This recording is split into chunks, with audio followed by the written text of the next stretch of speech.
Assalamualaikum warahmatullahi wabarakatuh. Terima kasih yang terhormat Bapak Abdul Rahman SPD MMPD selaku Kepala Sekolah SMP Negeri 2 Motor, rekan saya Bapak Agus Indrawanto SPD MPD dan Bu Ana Dewi Susilowati SPD MPD, dan Bapak Ibu Guru SMP Negeri 2 Motor yang saya hormati. Ucap syukur dari Allah Subhanahu wa Ta'ala, mari tetap kita aturkan sebagai rasa terima kasih kita karena dengan limpahan rahmat dan hidayahnya kita bisa menghadiri pengimbasan atau aksi nyata berbagi dari CGP yang ada di lembaga kita ini. Ada 3 orang dengan keadaan sehat walafiat. Kedua kalinya sholawat serta salam tetap kita curahkan juga ke Haribaan Nabi besar Muhammad Sallallahu Alaihi Wasallam yang telah memberi petunjuk suri tauladan kepada kita sehingga kita bisa membedakan mana yang hak. Bapak Abdul Rahman selaku pimpinan dan Bapak Ibu Guru yang saya hormati, pada kesempatan kali ini saya ingin mengucapkan salam dan bahagia. Itu ciri khusus dari guru penggerak ya, salam dan bahagia, karena kita memang diminta untuk selalu bahagia. Ada Bapak, Ibu, dan Bapak Guru hebat SMP Negeri 2 Motor. Semua Bapak Ibu Guru itu dinyatakan Bapak Ibu Guru yang hebat ya. Assalamualaikum warahmatullahi wabarakatuh. Pengimbasan atau aksi nyata berbagi kali ini nanti akan diawali oleh sambutan Bapak Abdul Rahman selaku pimpinan lembaga. Setelah itu nanti sepenuhnya akan diserahkan kepada kami untuk memberikan atau memberi pengimbasan kepada Bapak Ibu semuanya dalam aksi nyata berbagi. Nanti akan kita bagi menjadi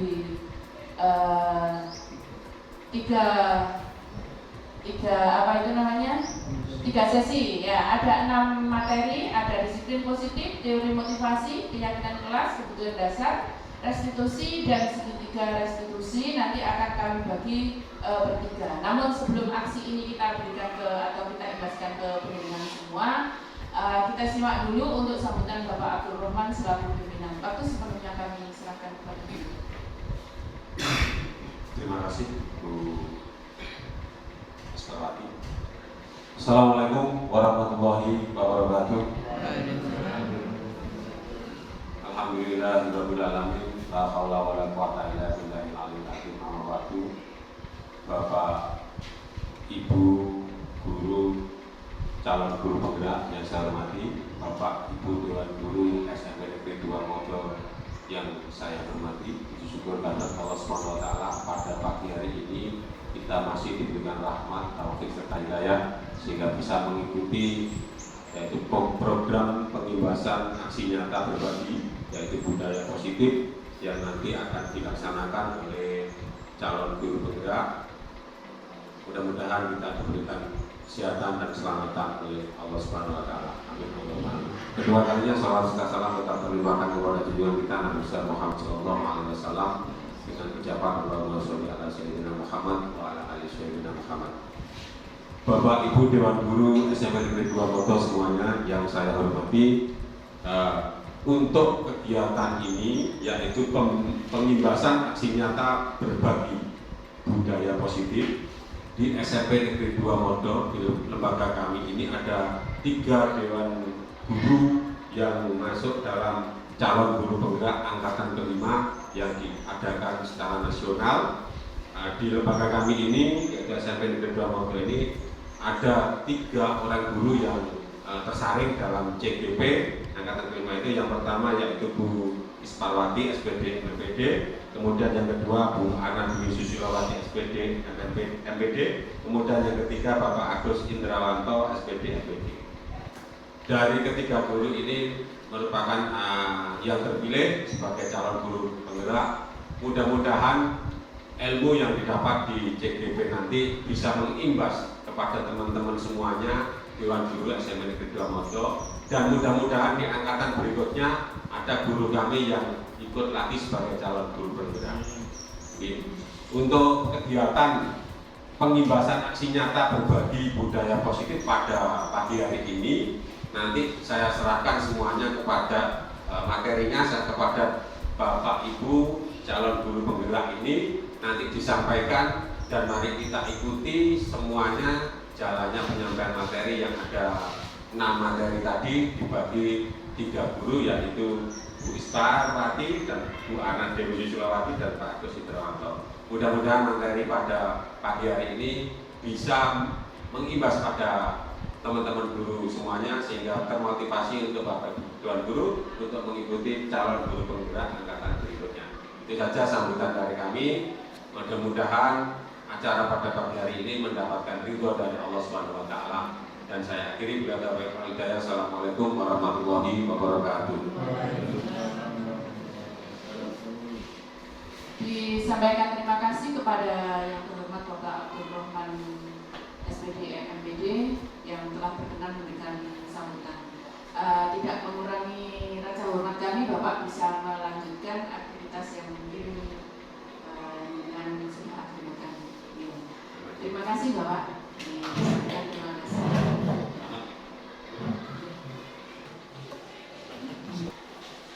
Assalamualaikum warahmatullahi wabarakatuh.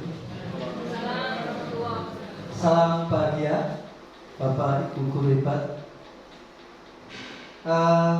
Saat ini saya akan mencoba untuk menyampaikan materi ketiga sebagai bentuk pembahasan kami sebagai guru penggerak. Tadi sudah disampaikan ini sama Bu Ana.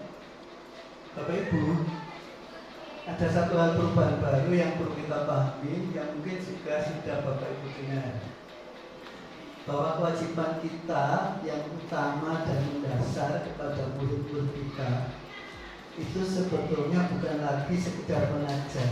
Karena sekedar mengajar itu hanya sekedar transfer materi, memberi nilai. Kita menganggap murid hebat itu murid yang punya nilai baik. Selama itu pemahaman kita seperti itu. Dengan program CGP ini, pemerintah kepingin menyadarkan bahwa fungsi guru itu bukan hanya mengajar, tetapi menuntun kekuatan kodrat. Artinya sebetulnya di dalam diri anak didik kita itu sudah punya potensi, sudah punya kemampuan.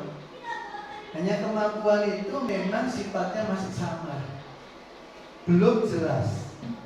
Tugas kita sebagai guru itu bagaimana memperjelas potensi yang samar-samar itu supaya jelas. Kalau selama ini kita sebagai guru menganggap anak kita ini tidak tahu apa-apa, sebetulnya mereka sudah tahu.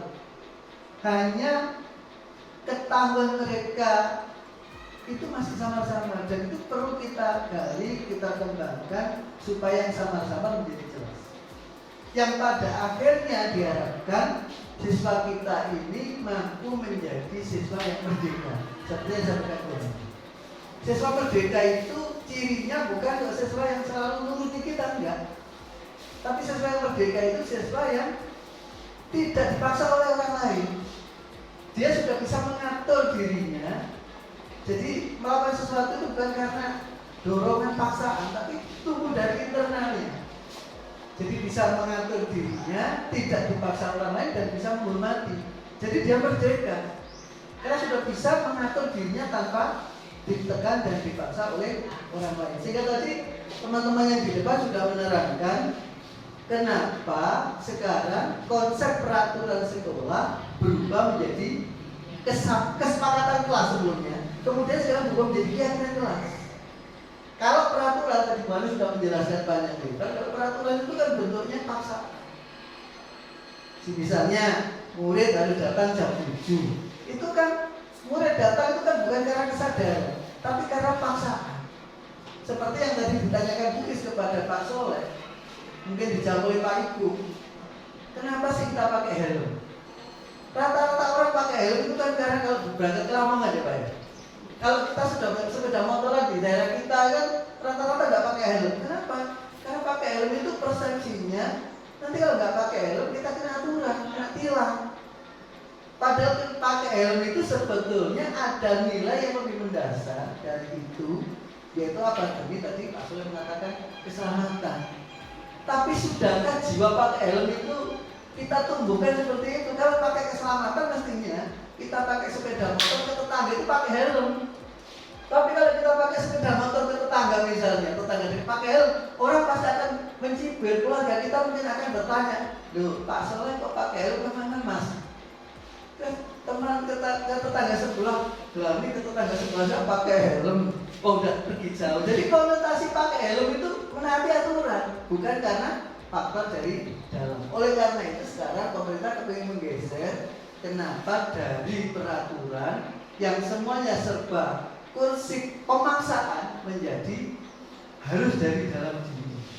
Itu yang namanya keyakinan. Keyakinan itu kan ada dalam diri manusia. Bapak Ibu, saya mendapat tugas untuk masuk ke 5 posisi kontrol. Kadangkala kita nangani murid kita, ini secara gambaran dulu saya sampaikan ada 5 posisi kontrol guru. Yang pertama, guru itu sebagai penghukum. Yang kedua, guru itu sebagai pemberi rasa bersalah. Yang ketiga, guru itu sebagai teman. Yang keempat, guru itu sebagai pemantau. Yang kelima, guru sebagai manajer. Kita selama ini Bapak Ibu, harapan yang kita lakukan itu rata-rata 1 sampai 4. Yang kelima kita belum kenal, guru sebagai manajer. Kok kayaknya seperti perusahaan. Guru sebagai penghukum itu begini. Dan ini selama ini sering kita lakukan. Jadi guru sebagai penghukum itu ada murid salah ya kita hukum. Kalau ini yang kita lakukan, yang muncul adalah perasaan dendam, perasaan bukan perasaan, muncul stigma negatif dari murid kita pada guru kita. Ada satu contoh real yang saya alami karena saya ngajar di sini lama bersama teman-teman termasuk Pak W, Bu Is. Murid kita yang di sini kan sudah ada yang jadi guru. Contohnya Bu Nunung. Bu Nunung itu, ini kasus Bu Nunung saja Pak, ya dia juga percaya. Bu Nunung itu sampai kemarin ketika bercengkrama dengan saya, itu mendomono sama saya. Pak Agus loh, ketika jadi guru Jawa, mosok saya ini pernah dihukum, disuruh mencium kaos kaki yang bau. Memang saya betul Pak. Ketika Bu Nunung ngomong itu saya ingat memori kita pada sekitar 10 tahun yang lalu. Anak-anak itu yang nggak pakai kaos kaki, saya suruh ngambil terus saya suruh nyium. Atau kaos kakinya itu nggak dicuci sekian hari, saya suruh nyium. Maksud saya dengan saya suruh nyium kaos kaki, mereka punya kesadaran iki lho akibatnya muni kaos kaki ini kayak berubah sekian hari. Maksud saya itu di situ. Padahal dengan tindakan saya seperti ini muncul stigma dalam murid saya, termasuk guru itu mengatakan saya ini guru yang paling jahat. Dan itu terngiang-ngiang sampai jangka panjang. Ini loh eksesnya Bapak Ibu kalau kita menerapkan guru sebagai penghukum. Makanya paradigma sekarang jangan itu kita lakukan, sebab nanti akan menimbulkan permusuhan antara kita dengan murid-murid kita. Saya yakin murid-murid kita yang lain dulu ada yang namanya Sueb, itu pernah saya tendang pantatnya pakai sepatu saya, sampai sepatu saya itu lepas anunya, apanya? Solnya. Terus akhirnya tertawa. Saya juga marah, tapi Sueb juga sampai sekarang mengatakan, Pak aku itu yang paling kejam karena apa? Nendang pantat saya sampai sepatunya jebol. Jadi ternyata sampai sedemikian itu Bapak Ibu. Kalau kita menerapkan konsep guru sebagai penghukum. Yang kedua, guru membuat rasa bersalah. Guru membuat rasa bersalah itu memang lebih halus ya. Kalau guru penghukum itu kan biasanya marah-marah, motor, kadang-kadang melempar garisan gitu. Kalau guru sebagai rasa bersalah itu lebih halus. Tapi bahasanya juga menyakitkan. Contoh ya, Lele, kamu itu loh ya, maksudnya sudah saya didik sedemikian, masa kelakuanmu kok masih begitu? Ya, kapan kamu jadi orang baik? Kamu ini orang apa bukan? Kata-kata seperti ini halus, tapi menusuk perasaan anak dan itu tidak akan membangkitkan rasa identitas sukses. Itu malah akan selalu menumbuhkan kesadaran dari dalam diri anak. Oh kalau begitu saya ini murid yang jelek, saya ini murid yang tidak berguna, saya ini murid apa sih saya ini? Nggak seperti teman saya yang itu loh yang selalu dipuja-puja oleh guru saya. Jadi akan tumbuh perasaan minder, bersalah, selalu rendah diri. Kalau kita mengambil keputusan guru sebagai membuat rasa bersalah. Kemudian yang ketiga yang sering kita lakukan juga guru sebagai teman. Ini mungkin juga sebagai BPBK Pak Ibu itu menganggap baik. Karena maksud teman lebih dekat. Padahal dalam konsep guru sebagai teman itu juga diharapkan tidak diterapkan. Kenapa? Karena kalau guru sebagai teman, anak itu biasanya nurut pada guru itu. Pada guru lain, enggak. Karena enggak seperti Pak Ibu, kalau saya curhati, kalau saya ada masalah mesti saya dipombong, mesti saya. Pak Ibu itu enggak seperti guru yang lain. Guru yang lain gini-gini, kalau Pak Ibu itu begini. Sehingga nurutnya anak itu hanya pada salah satu orang. Termasuk kalau ada apa-apa mesti mengadunya ke guru sebagai teman itu. Ini efek negatifnya Pak Ibu. Sehingga guru sebagai teman juga diharapkan tidak diterapkan, apalagi guru sebagai pemantau. Guru sebagai pemantau itu artinya anak kalau salah, kemudian kita tungguin. Ini cuma gak garap tugas, tak tunggu gini lah digarap tugasnya. Kan sebagai pemantau. Nanti kalau gurunya ke kantor, anaknya ngerjakan apa betul? Ya enggak, ditinggal lagi. Ya kan sering kita kadang-kadang kelas itu tenang, ada gurunya. Gurunya ke kantor, kelasnya kembali ribut lagi. Itu kan guru sebagai pemantau. Jadi anak tetap kalau ada yang nungguin. Lah harapannya yang kelima itu Bapak Ibu, guru sebagai manajer. Guru sebagai manajer itu guru mencoba untuk membawa anak pada sebuah situasi pemahaman bahwa anak itu bisa menemukan sendiri kesalahan dirinya, kemudian menemukan kembali keyakinannya, kemudian menemukan kembali gambaran dirinya ke depan seperti apa. Ini yang ingin dicapai. Makanya untuk mencapai itu, karena yang sebagai manajer itu melahirkan kesadaran dari dalam, akhirnya adalah yang namanya segitiga restitusi yang melalui 3 tahapan. Tahapan pertama itu menstabilkan identitas. Artinya begini, non sewu Pak Parto, kalau ada anak yang berkelahi, non sewu Pak Parto, apa yang jenengan lakukan? Terus dengan panggil Pak Parto ya, ditanya, apa yang jenengan lakukan Pak Parto? Kalau ada anak yang berkelahi, belum bisa. Jenengan menyalahkan dia, apa jenengan membenarkan langkahnya dia? Ada anak yang berkelahi, menyalahkan. Jelas menyalahkan karena itu perbuatan yang salah. Dan saya Pak Ibu, guru BPBK, kalau ada anak yang bolosan, apa yang jenengan katakan? Itu perbuatan baik apa perbuatan jelek? Kurang baik. Ini yang terjadi selama ini Bapak Ibu. Saya juga begitu selama ini. Jadi kalau ada anak yang berkelahi, itu langsung kita jatuhkan oleh penggawa gelul. Kapan untuk diucapkan? Nah gitu ya.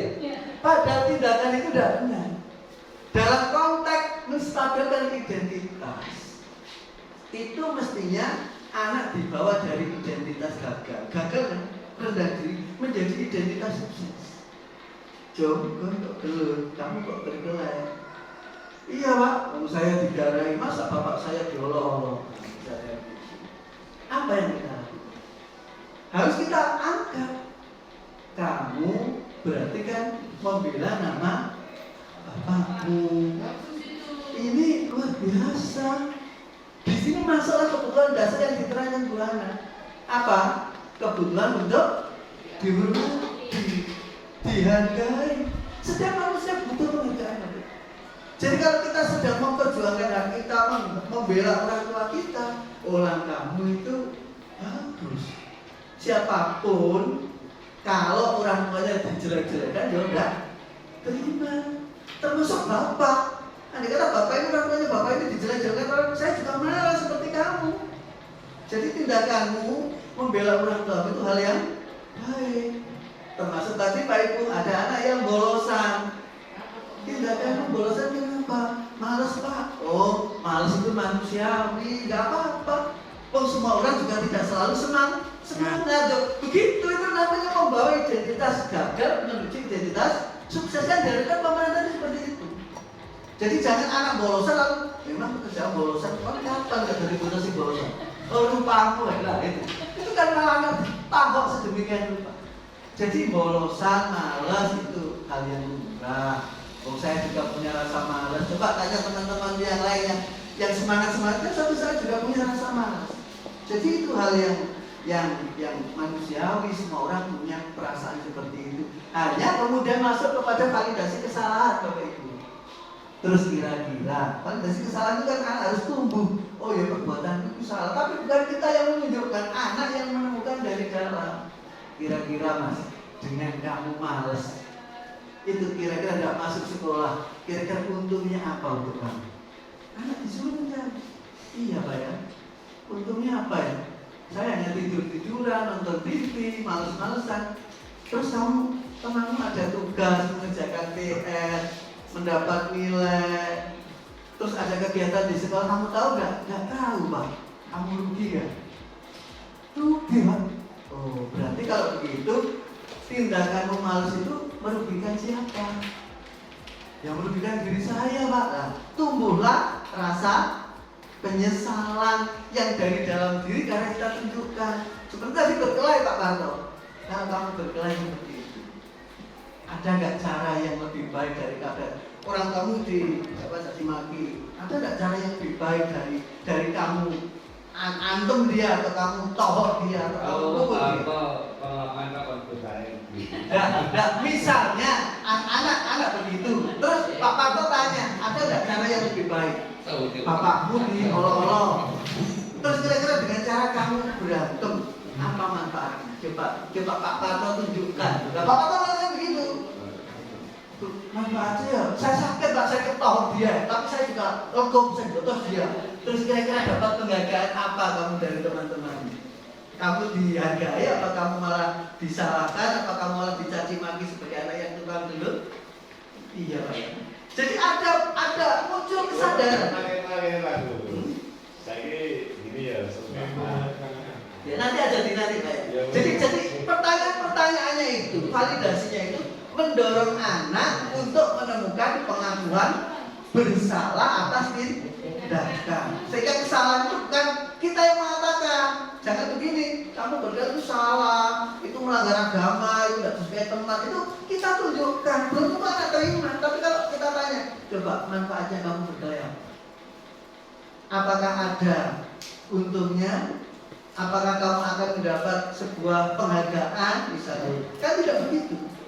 Kemudian setelah itu kita masuk pada tahapan ketiga, yaitu kita menemukan nilai, mengkaitkan dengan nilai. Nilai itu Bapak Ibu kita ambil dari tadi yang disampaikan Bu Ana, keyakinan kelas yang sudah kita sepakati bersama, dikaitkan dengan itu. Apakah kira-kira dengan kamu berkelahi itu kamu sudah menghormati orang lain? Apakah kamu tidak butuh dihormati oleh orang lain? Ada pengkaitannya. Kemudian kamu kira-kira ke depan akan mau jadi pribadi seperti apa? Bahagiakah kamu, sedangkan kamu kalau kamu menjadi orang yang menjadi tukang berkelahi? Ada pertanyaan-pertanyaan ke depannya mencoba digali, kemudian menghasilkan sebuah pemahaman pada diri anak. Oh, bahwa tindakan saya ini salah, saya harus berubah. Ya, kemudian saya dengan dipanggil melalui strategi segitiga restitusi itu, saya bisa bangkit kembali dari identitas yang tadi gagal menjadi identitas yang sukses, sehingga anak akan semakin lebih senang dan semangat ketika dipanggil guru itu tidak mendiring-mendiring gitu, walaupun salah, tapi juga tidak panik, gitu. Karena di situ ada unsur pengakuan bersalah. Ini harapan paradigma baru Bapak Ibu yang kami pelajari dari guru penggerak dari modul 1.4 budaya positif. Jadi budaya positif itu intinya kan sebetulnya kita diminta untuk berbuat yang baik, tapi perbuatan baik itu bukan tumbuh dari keterpaksaan, tapi tumbuh dari hati sang baik. Sehingga bukan lagi karena dorongan tekanan, tadi yang sampaikan Bukis, bukan karena takut hukuman, bukan karena mencari penghargaan, tapi pengen menghargai nilai-nilai yang ada dalam diri mereka. Saya kira ini presentasi kami. Terima kasih atas perhatian Bapak Ibu. Mohon maaf mengganggu, dan mudah-mudahan ini punya hikmah dan manfaat untuk kita bersama. Sekian, wabillahi taufiq wal hidayah. Assalamualaikum warahmatullahi wabarakatuh.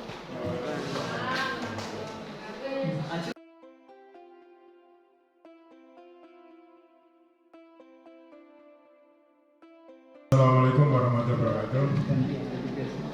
Bapak Ibu pemateri yang di depan yang saya hormati, serta rekan-rekan guru karyawan SMA Negeri 2 yang saya hormati, ada satu pertanyaan yang mungkin bisa saya sampaikan dan saya mohon untuk ditindaklanjuti dengan jawaban yang mungkin memuaskan bagi kita semua. Yang pertama, kita sangat kesulitan betul menerapkan disiplin di sini, terutama ketika anak di sekolah itu ada beberapa yang masih menunjukkan bahwa mereka tidak memasukkan baju sesuai seperti aturan yang ada atau tidak kerapian gitu.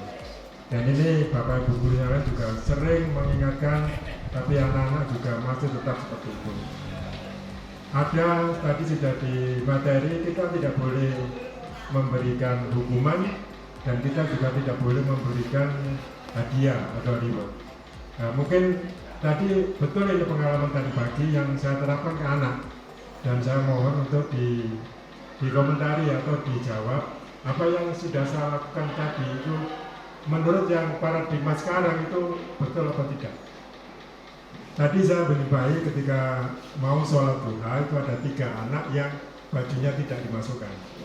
Setelah selesai sholat dan bacaan surah Al-Waqiah, terus saya berdiri, anak-anak tolong diperhatikan, saya akan memberikan sebuah penghargaan, bukan penghargaan, saya akan memberikan pada anak yang berprestasi, sesuatu pada anak yang berprestasi. Mungkin di sini anak mungkin ada pemantik, prestasinya opo.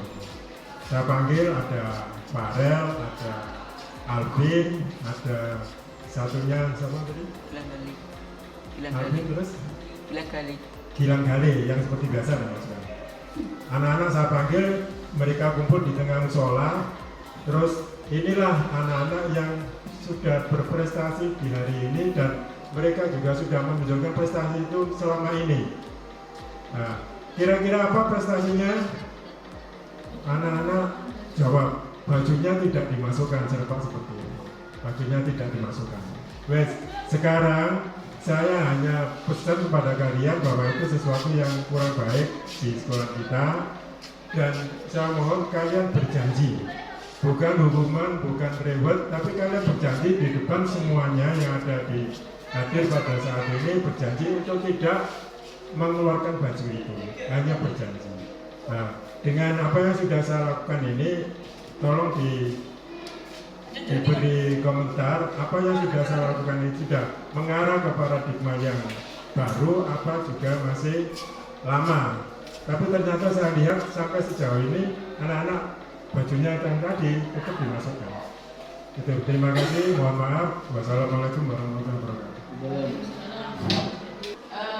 Kalau menurut saya ya, sebenarnya ini materinya sesuai dengan apa yang disampaikan Bu Ana, itu kembali tadi dibuka dengan keyakinan kelas, Pak.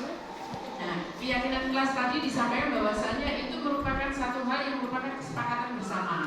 Tadi atau di kelas 7 sudah saya terapkan di awal masuk, anak-anak saya suruh membuat satu kesepakatan bersama. Wes, ayo kuningan. Keyakinan kelas, kesepakatan apa, itu nanti yang kalian sepakati dan kita patuhi bersama. Salah satunya adalah memakai baju yang rapi, yang penting. Nah, tadi kami terapkan di kelas 9A juga begitu. Anak-anak ayo membuat kesepakatan kelas. Ternyata dari mereka itu juga menuliskan memakai tadi ditulis begini, dilarang mengeluarkan baju. Nah, kalau bunyinya masih dilarang itu peraturan. Tapi kalau nanti sudah merupakan satu keyakinan, itu bunyinya positif. Sesuatu diawali dari hal yang positif, budaya positif. Mengenakan baju dengan rapi. Nah, setelah anak-anak menyampaikan ide, kita sampaikan kesimpulannya. Anak-anak, ternyata dari kalian ini loh, nulis sekian banyak. Coba kita simpulkan gimana? 1, berarti mengenakan baju secara rapi. Kesepakatan pertama. Kemudian kesepakatan kedua, ini tentang datang sekian waktu sebelum pelajaran dimulai atau bagaimana itu nanti yang berhubungan dengan tepat waktu. Ketika sudah demikian, di akhir kita nyatakan ke anak-anak, anak-anak tadi yang membuat ini siapa ya? Kami Bu, kita semua Bu. Nah, yang secara intrinsik mereka sudah timbul keyakinan atau kesadaran dari dalam diri. Karena sampean yang membuat, nanti yang mematuhi juga sampean. Nah, jika nanti suatu saat Pak B ada anak yang masih memakai baju yang tidak rapi, kita tinggal mengembalikan ke tadi kesepakatan tadi, keyakinan tadi. Yo, ini sampean tak bisa dari kesepakatan bersama toh. Kalau pakai baju yang rapi, nah sekarang bagaimana nih? Sesuai dengan yang kamu lakukan, apa sudah sesuai dengan kesepakatan kamu, keyakinan kamu, dibalikkan seperti itu.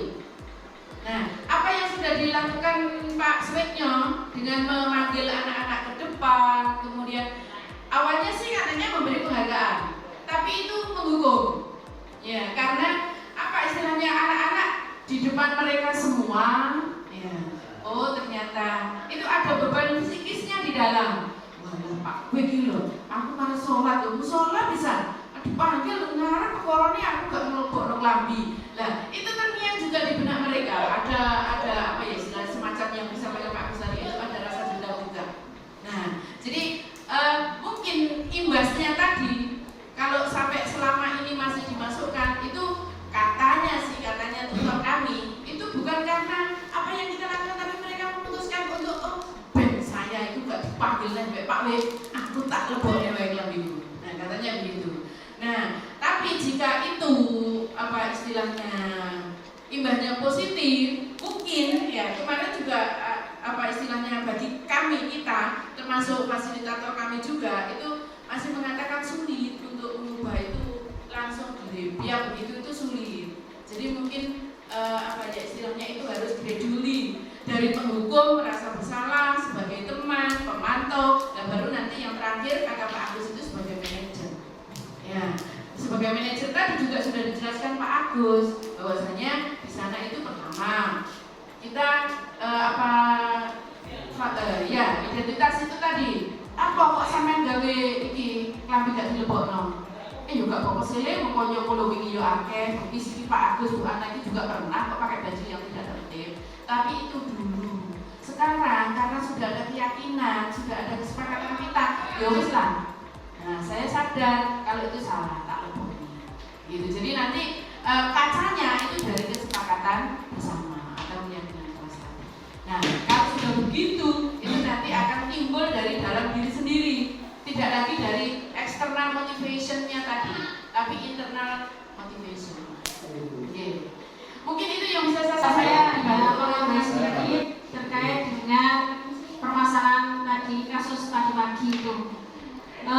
Tadi sudah disampaikan Bu Is bahwa berarti itu kita masih memposisikan diri sebagai penghukum, meskipun kemasannya kelihatannya tidak menghukum. Bahkan kalau kita telisik dari kalimat-kalimat tadi, memang kalimatnya tenang gitu, nggak halus gitu ya.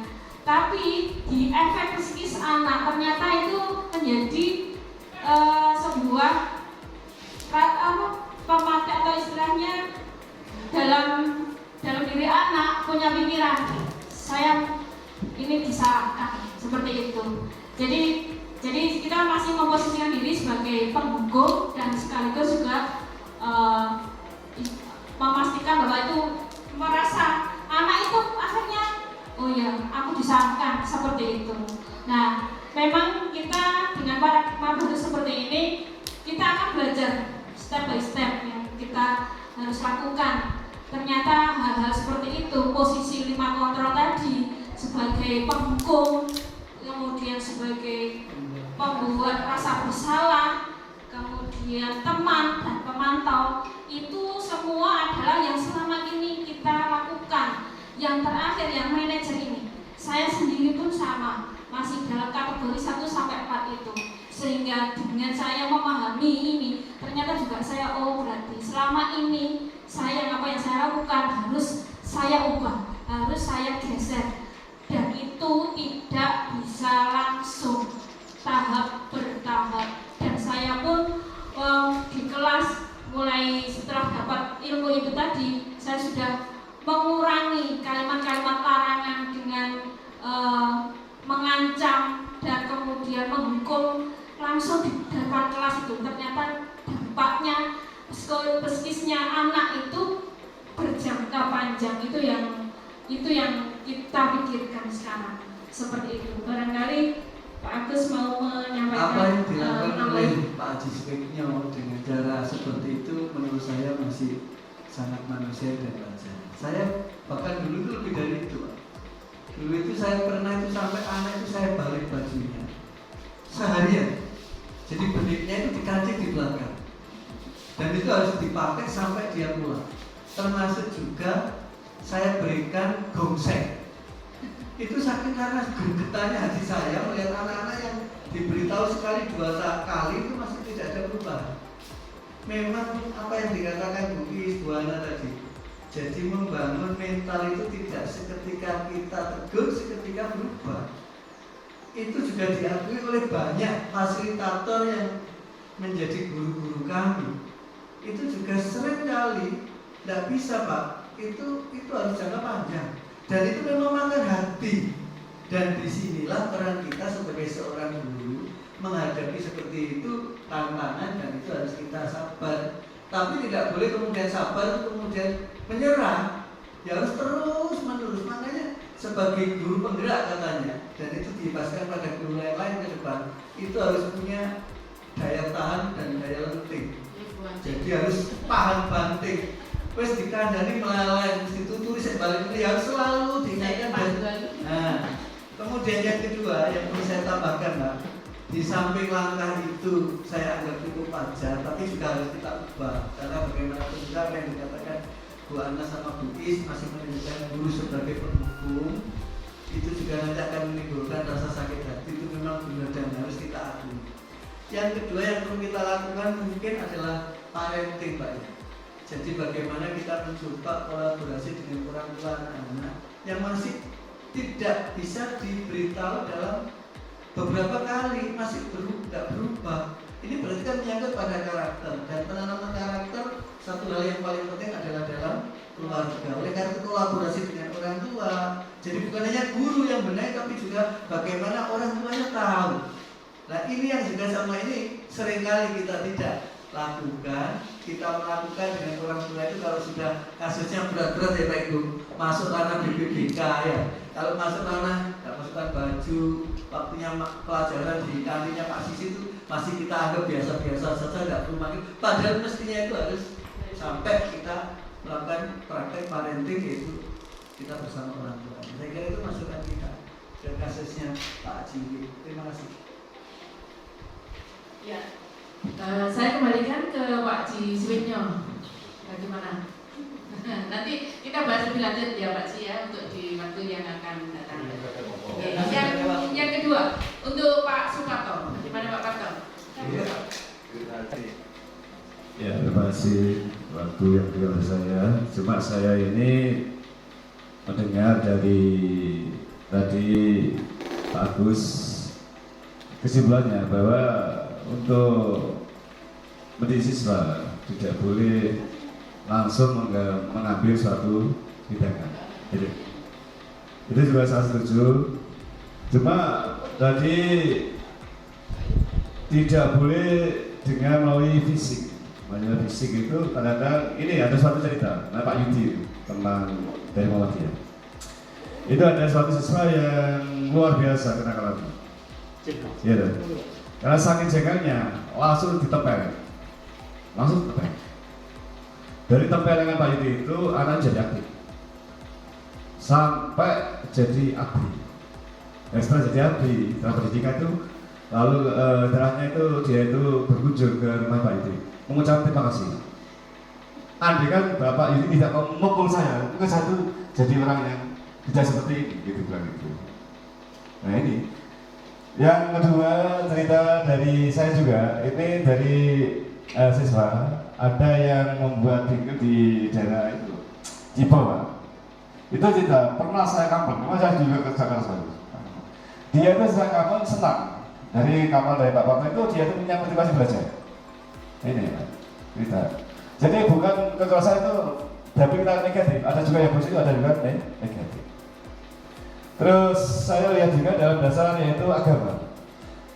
Didiklah anak kamu jika waktunya saatnya dirasa sholat, kalau dengan bicara tidak manfaat dan mungkin dengan langkah pukulan, nah, yang akhirnya tidak menyakiti, tapi mengarahkan siswa itu putranya itu mau sholat. Ada juga teknik seperti itu. Nah, kemudian yang terakhir ini tentang bela diri, bagus. Anak itu kalau mengikuti bela diri, jika mengalami kesalahan, maka pelatihnya langsung pukul. Nah, dari situ dia itu punya motivasi tinggi.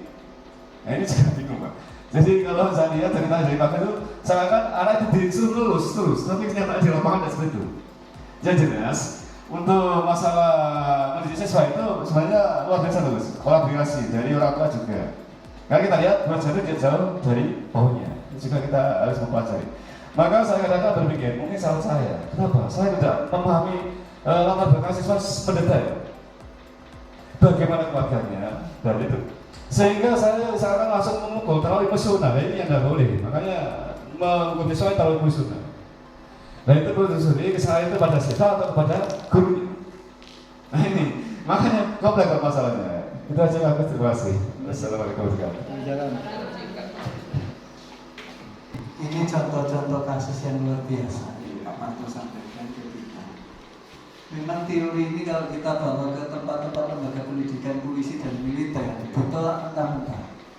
Sebab di sana untuk mendisiplinkan itu tidak lepas dari hukuman, bahkan fisik. Tetapi sebetulnya kehendak pemerintah itu jangan sampai disiplin itu gara-gara terpaksa. Sebab itu akan melahirkan semua. Yang dia inginkan disiplin itu lahir dari kesadaran, menumbuhkan sadar. Apa yang dikatakan Pak Parto, ada anak yang sukses jadi tentara, kasusnya Pak Aidi, itu juga bisa jadi benar. Karena anak itu juga punya keragaman Pak Parto. Jadi dalam teori yang kami pelajari, salah satu sifat murid itu adalah konsentris, ada perbedaan karakter. Tetapi itu tidak bisa dijustifikasi bahwa dengan dikampleng pasti sukses. Logikanya tidak sampai ketemu itu. Kalau di kampung sukses berarti anak itu susah, kita kamplengi semua. Nah itu artinya Pak, mohon maaf, ini artinya jiwa anak itu ada perbedaan, ada karakteristik yang berbeda. Mungkin itu bisa diterima, tapi bagi sebagian anak yang lain itu menimbulkan masalah. Jadi ini tidak bisa digeneralisir Pak. Tapi itu bisa dibenarkan, dan itu anak mengakui toh setelah sukses dididik, dia datang ke Pak Yudi mengatakan terima kasih atas kamplengannya sehingga saya bisa menjadi sukses, kan begitu kan? Tapi itu kan tidak bisa digeneralisir.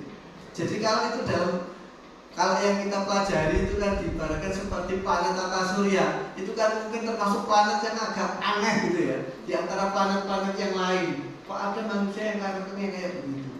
Tetapi pada saat di kampung saya yakin pasti akan timbul rasa marah dan hanya mungkin itu juga karakter yang sama. Kemudian begini Pak, sebetulnya langkah segitiga restitusi yang coba dikembangkan dan dibangun seperti yang saya sampaikan di awal itu sebetulnya dilakukan itu dalam rangka menumbuhkan tadi kesadaran. Saya memang pernah menanyakan apa yang Pak Parto tanyakan. Rasulullah itu pernah mendidik kita, para umatnya. Pukullah anakmu ketika anakmu sudah waktunya sholat, tidak mau sholat. Loh ini kalau tidak boleh menghukum dan tidak boleh memberi hadiah. Padahal saya juga pernah bertanya bukan pada fasilitator, pada instruktur. Bukankah motivasi kehidupan beragama pun dilandasi oleh hukuman dan hadiah? Hukuman mereka yang tidak sholat masuk neraka.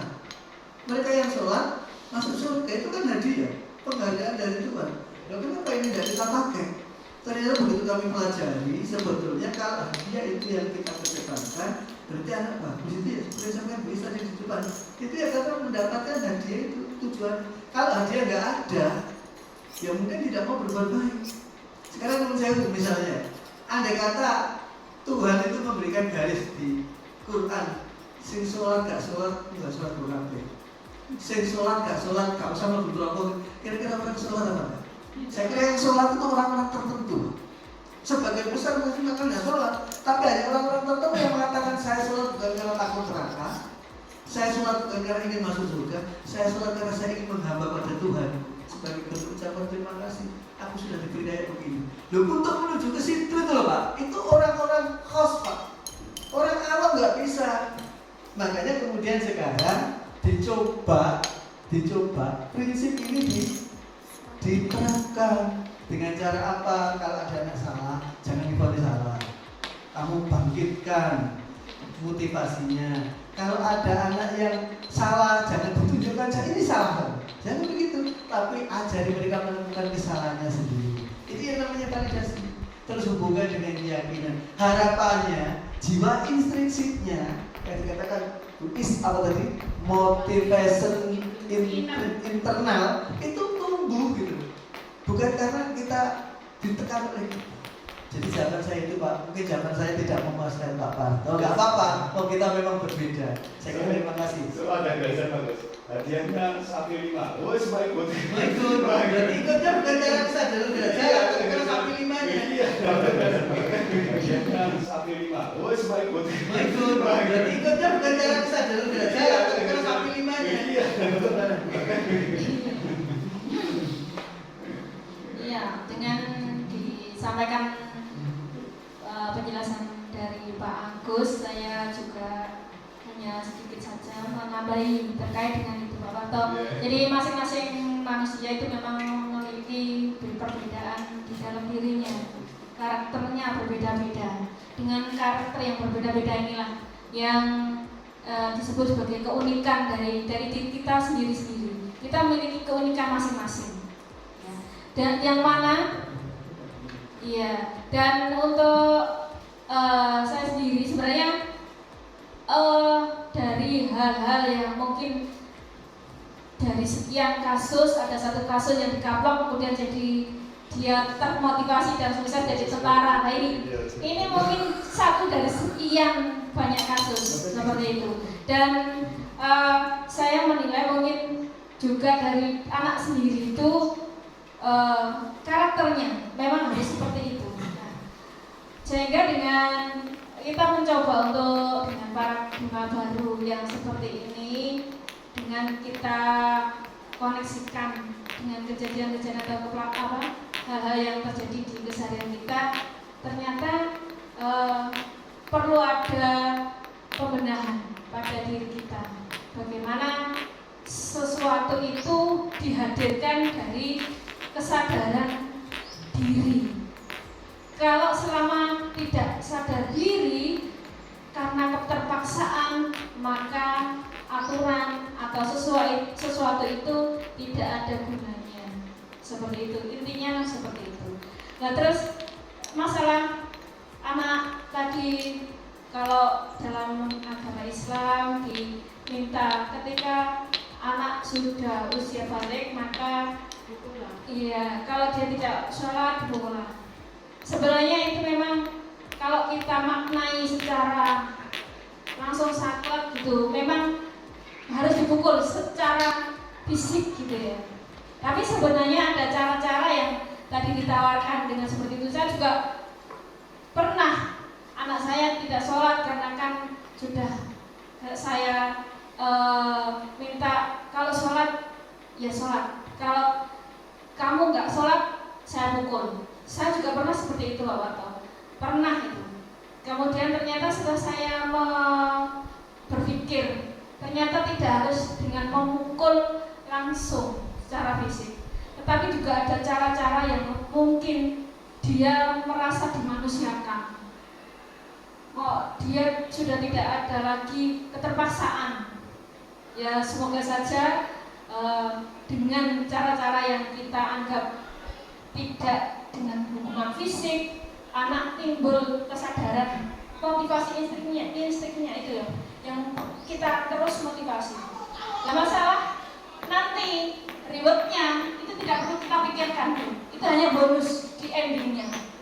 Masalah surga neraka itu pun harus memang kita pada akhirnya kita ke surga atau kita neraka itu sebenarnya itu bonus dari ya bukan karena kita terus harus seperti itu. Jadi itu semua bonus endingnya dan itu mengikuti, tidak kita hadirkan di awal, tidak maksudnya tidak kamu sholat harus seperti itu. Saya kira Pak Parto bisa memahami. Iya, Pak. Oke, terima kasih. Saya akan menambahkan apa yang disampaikan oleh Pak Parto tadi, bahwasanya ditempeling, kemudian anak itu termotivasi untuk belajar. Setelah sukses, dia bilang terima kasih. Berarti ini termasuk teori motivasi tadi, Pak. Teori motivasi kan ada dua, ada ekstrinsik dan ada intrinsik.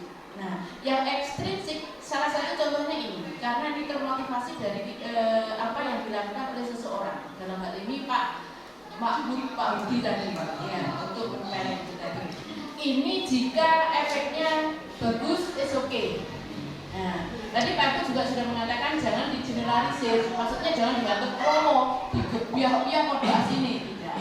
Nah, satu contoh Pak, ini terjadi di anak saya sendiri ketika dia mendaftar di angkatan. Nah, saya beri motivasi, Le, sholat, biar cita-citamu dikabulkan. Ternyata sampai ending, ini karena motivasi dari orang tua, ya dari orang luar, dari ekstrinsik. Sampai ending, sampai hasil terakhir itu tidak diterima. Maka apa yang dia lakukan? Dia putus sholat. Nah, aku sholat pun juga tidak dituruti karena. Ya, itu kalau motivasi berasal dari orang luar. Tapi setelah dia kerja, ikut ayahnya keluar Jawa, kemudian dia merasa badannya capek. Ini betul Pak, ini terjadi betul. Badannya capek, terus dia berdoa begini, ya Allah, jika nanti aku tidur, kemudian aku bangun, badanku terasa sehat, maka aku akan sholat lagi. Dan itu akan muncul dari dirinya, karena bukan karena paksaan orang lain. Ketika dia bangun, dia merasa segar, dia merasa bugar. Akhirnya apa? Dia muncul kesadaran, oh iya ternyata saya harus ini membangkitkan semangat saya untuk ini, karena memang benar apa yang dijanjikan Allah itu ada. Nah, tapi juga tidak semua orang bisa seperti itu Pak. Ya, ada step by stepnya. Nah, kenapa si anak tadi itu ditempeleng? Salah satunya karena memang dia berlaku indisipliner. Nah, indisipliner itu terjadi karena apa? Karena kebutuhan dasarnya salah satunya itu tidak terpenuhi. Mungkin di rumah dia ingin bebas, tapi bapak ibunya, kowe kudu latihan, pengen jadi abri, kudu ini. Sama yang saya lakukan. Saya paksa anak saya harus ikut ini, harus latihan ini, harus begini, harus begini. Saya tidak memandang anak saya sakit atau apa, tidak. Pokoknya harus ini. Dipaksa. Tapi itu tidak bertahan lama. Tapi jika kesadaran itu muncul dari dalam diri sendiri, maka secara otomatis dia akan meyakini bahwasanya oh iya, ternyata benar janji Gusti Allah itu ada, kata anak saya ini. Itu muncul dari kesadaran diri. Beda dengan yang saya paksakan, harus sholat nak, harus gini nak. Ternyata bullshit mama ini. Bilang begitu. Saya sholat sampai tengah malam, saya tipes, saya lakoni, ternyata apa yang saya ingin dapatkan? Nol. Tapi ketika sudah sadar dari dalam diri, ya alhamdulillah. Nah, itu salah satu contohnya Pak Parto. Karena kebutuhan dasarnya, kemudian motivasi. Salah satu tadi yang dilakukan oleh Pak Budi, kalau itu motivasinya bagus, oke. Sama seperti tadi saya mencontohkan, genggaman tangan, dirayu, dibujuk. Nah, kalau rayuan bujukan itu mungkin mengena, oke dibuka. Tapi karena saya yakin itu adalah hal yang pribadi, hal yang privacy, hal yang sangat berguna untuk saya tidak akan mengubahnya. Karena banyak ya.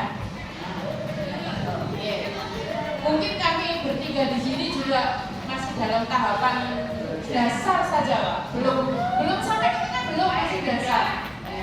Nah, ini diminta untuk pengimbasan supaya nanti Bapak Ibu guru semuanya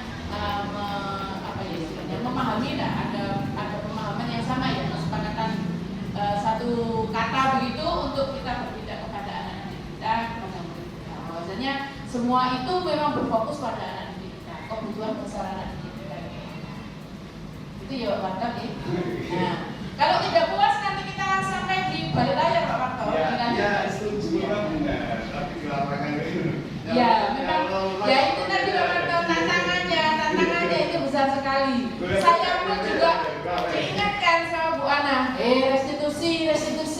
Ya, tapi kalau menghadapi anak seperti itu kadang-kadang manusiawi juga kita betul seperti itu. Itu Pak Marta dan Bapak Ibu guru yang lain apa yang bisa kami sampaikan. Insya Allah nanti ada kesempatan lagi di lain waktu kita akan adakan untuk pembebasan yang selanjutnya.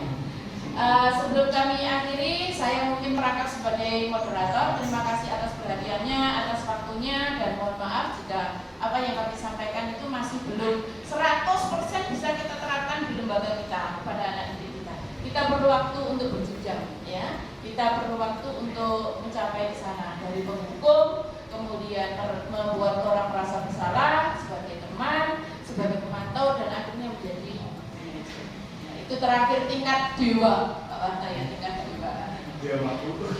Terima kasih atas perhatiannya. Sekali lagi mohon maaf jika kurang berkenan, dan sekali lagi salam dan bahagia dari kami untuk Bapak Ibu hebat yang ada di SMP Negeri 2 Modo. Tergerak, bergerak, dan menggerakkan. Assalamualaikum warahmatullahi wabarakatuh.